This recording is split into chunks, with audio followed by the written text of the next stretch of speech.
Howdy y'all. So I finally got settled into my new space. So as you can see, it's much different than my old shop, but I am very blessed to still have some space in here. I just kind of grabbed the tools that I can think of that I would use on a smaller lathe, which is really hard because I really accommodated my larger lathe over the years.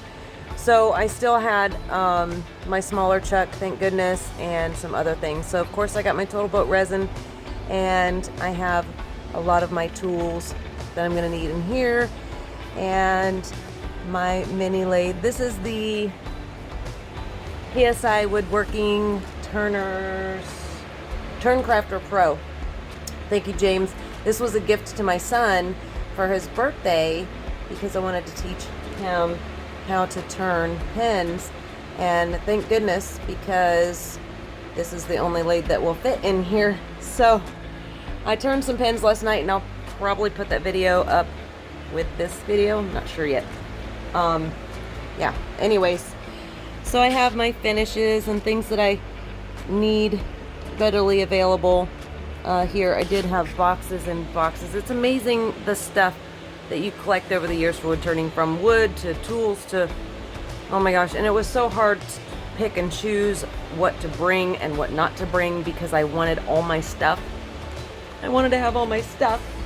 So I just brought some wood blanks, some smaller ones that I had. Most of it is in the storage, so I'll probably just have to go there and pick through it to find out when I do projects. I just have to keep it minimal because I have minimal space, which I'm just happy to have a space. Don't get me wrong.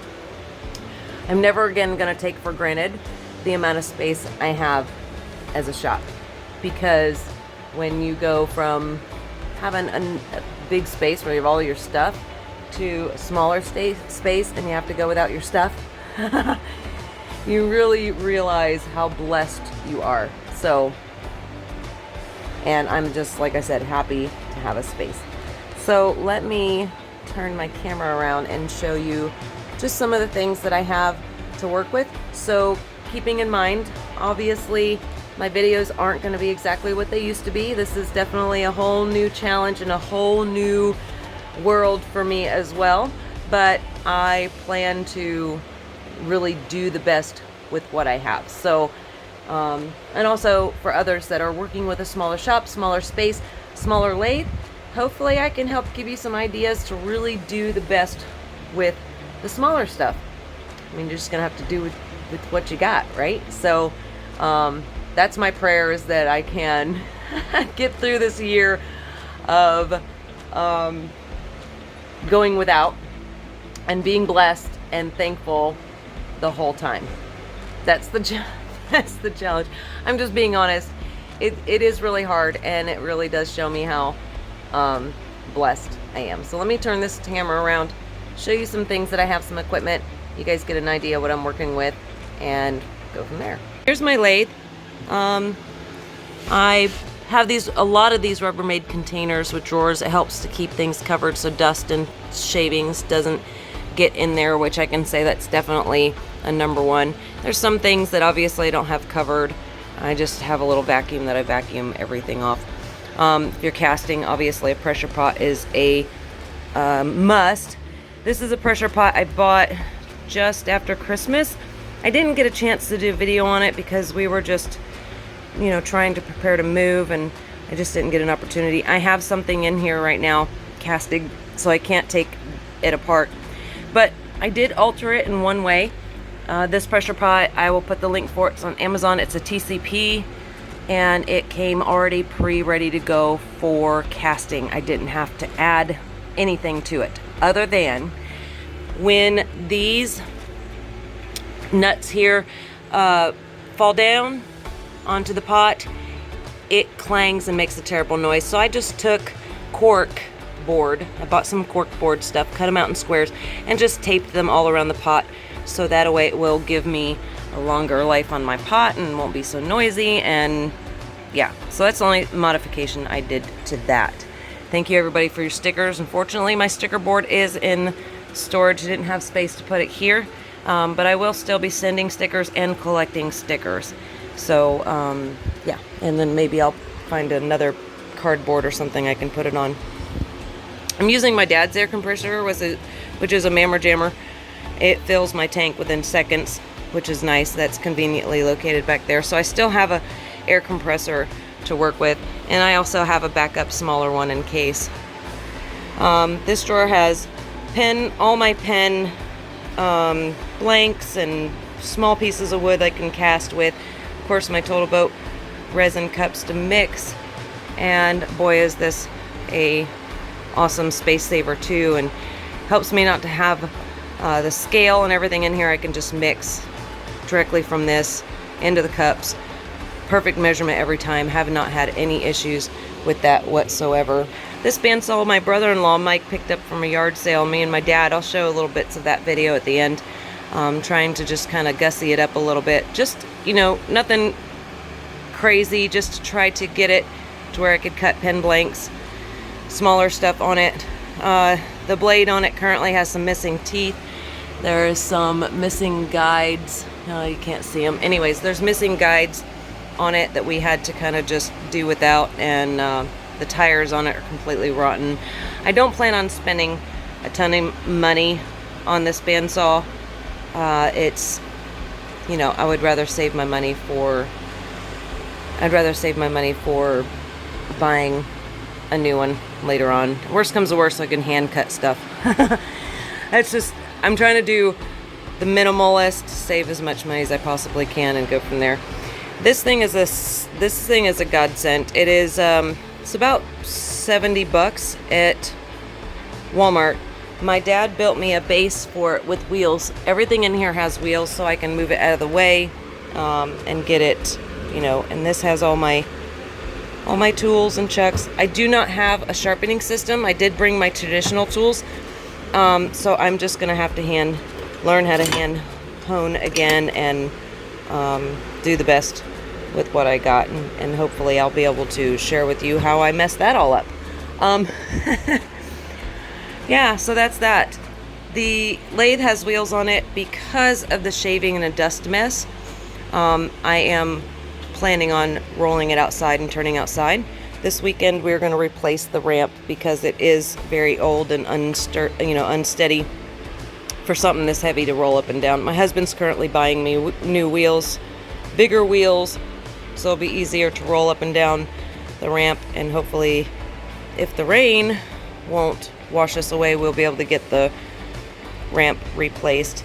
It's okay, we're getting settled in, getting adjusted to all the new and, you know, routine. I turned on it last night in here for the first time, and you know, it's just like anything else. You find your place, you find where everything needs to go, where you want things to be, just so it's smooth and you're not stumbling. I'm still going to be stumbling until everything kind of gets its proper drawer and proper place.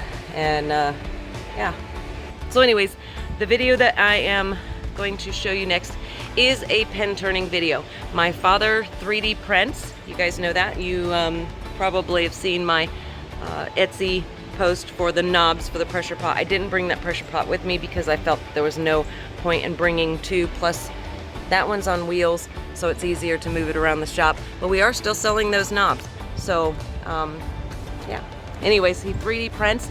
He's making me some 3D, I don't have it's in the pressure pot right now.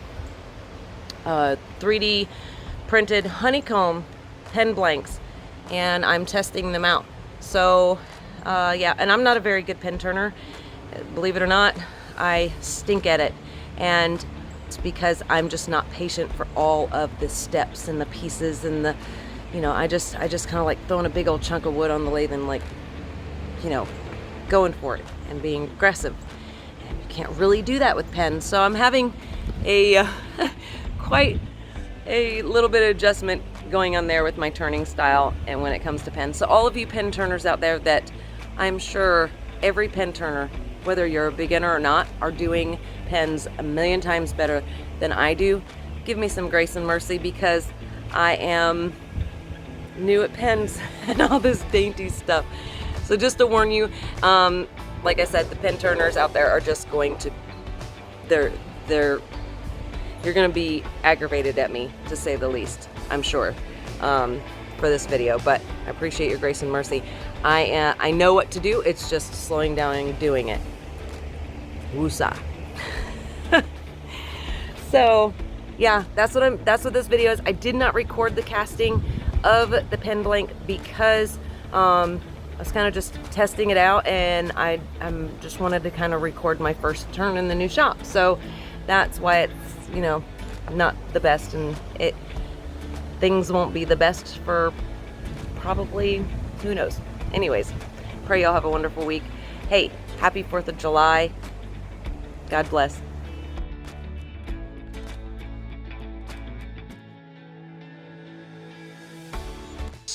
Like I said, I didn't record the casting of this pen blank, but it's a 3D printed mold that my dad created, and it's a honeycomb shape.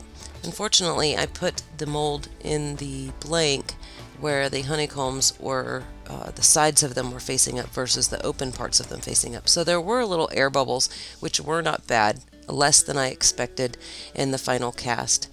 The pen blank I'm using is from Barracuda.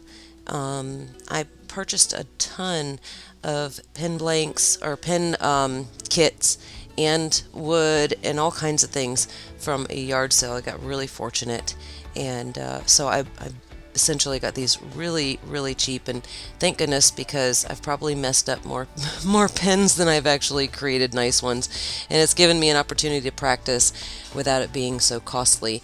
So I understand the hesitancy of doing projects like these when they cost money, because you're learning, and that comes with mistakes, and it's frustrating when it costs money. So I'm thankful my dad was able to print these 3D honeycombs so I can test them out and see how they turn out in the final product.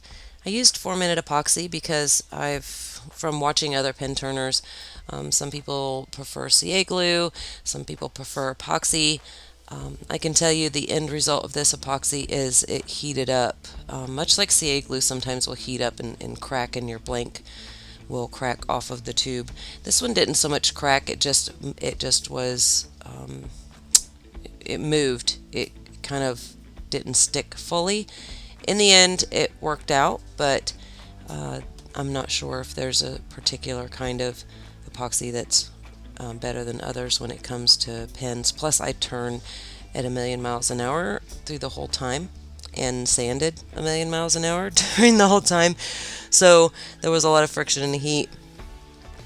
I purchased these Carbide tools off Amazon for my son for his birthday, and they come in handy. I normally like to use traditional tools even if I'm practicing on pens.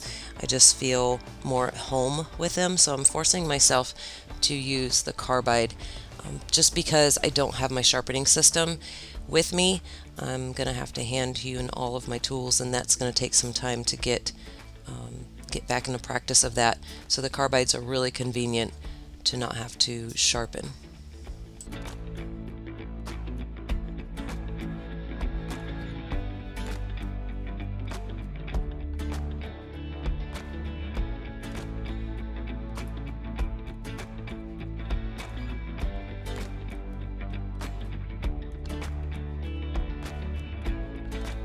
There was some little holes from the air that got trapped from the way I had casted it. Just filled those in with the white CA, Starbond CA. Check out the description. There is a discount code. I think it's for 15% off right now. So don't forget to check out the discount code. Use the link provided below, and that helps me out tremendously. For the second pen blank, I decided to use what I most commonly use when I'm doing these pens. Is my roughing gouge, believe it or not, is just more familiar to me, a lot more comfortable to me. I feel like I have more control, plus I can take off more material without any issues, and it's just the part of me that says I'm more comfortable with this, and I can kind of hog out more material off that pen blank, and I feel like I can get a nice smooth finish. I can tell when I run across it, it's nice and shiny, that I'm riding that bevel really nicely and getting a real nice cut. With the Carbide, it's harder to tell what kind of cut you're getting. At least for me, I'm not saying overall it's harder. It's harder for me because I don't use them often. So until I get used to how that finishes off, I will probably be going back to my traditional tools just to make sure, I guess. I did not put any finish on here, no CA finish. I just went straight to sanding to 800 with the dry and then straight through my micro mesh. I wanted to see how the finish would be with that plastic in there without anything on top, and it was really nice. So I decided to use some stick fast polish that I got from the yard sale as well with all of the other pen kits I purchased, and that seemed to really do a nice finish. And then I wanted to use the Total Shine finishing compound that Total Boat sent me a while back, and I felt this was a perfect opportunity to see if it could just add an extra pop. So as far as durable finish on this pen, it doesn't really have one because I just sanded it to its high shine and polish, and I felt that looked just good enough. I don't know the wearability of it and yada yada yada. Like I said, I was just trying to test that plastic with the resin and see how that all held up. And so yeah, I'm happy with the results considering I'm horrible at pen turning. So I appreciate you guys watching and tolerating this mess. I pray you have a wonderful, blessed 4th of July and weekend. Take care and God bless.